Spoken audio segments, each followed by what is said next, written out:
एक दिन मुझे उसकी कॉल आई। वो मुझे कहने लगी, मुझे चाय बनानी आ गई है, क्या तुम मेरे हाथ की बनी चाय नहीं पियोगे? और मैं जुनून की हद तक उसे चाहने वाला उसकी बात भला कैसे टाल सकता था। 5 बजे ड्यूटी खत्म की और उसके शहर की जानिब चल दिया। रात 8 बजे उनके शहर पहुंचा। उस पगली ने सुबह नाश्ते में चाय और पराठे का एहतमाम किया था। पगली को बनाना कुछ भी नहीं आता था। पराठा बनाने की कोशिश में इतने टुकड़े हो गए कि चोरी का गुमान होता था। खैर, महबूब के हाथ का बना था मेरे लिए तो दुनिया की सबसे लजीज चीज थी, और चाय भी बहुत कमाल की लगी।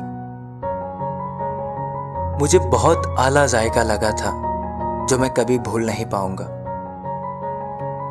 सभी लड़कियों के खाने की रफ्तार कम होती है और वो इस मामले में कुछ ज्यादा सुस्त थी।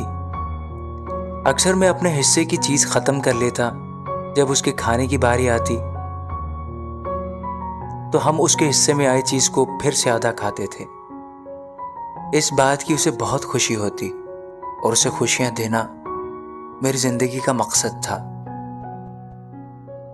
मैंने अपनी चाय खत्म कर ली थी। जब उसकी बारी आई तो उसे पता चला वो चाय में चीनी मिलाना भूल गई थी। ओह सॉरी, चीनी का मुझे याद ही नहीं रहा।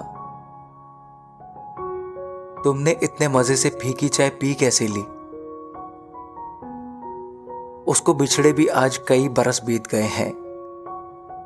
मैं जब भी कभी कहीं मेहमान जाता हूं तो मेजबान पूछता है, चाय या बोतल?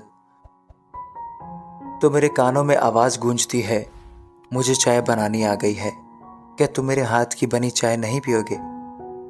और मैं बेसाख्ता कह देता हूं, चाय बिना चीनी के। सभी हैरान होकर पूछते हैं, बिना चीनी के क्यों?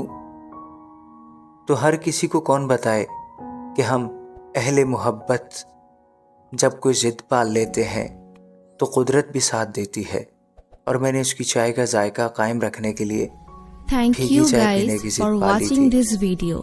Recently we are hitting 1000 subscribers. Thank you.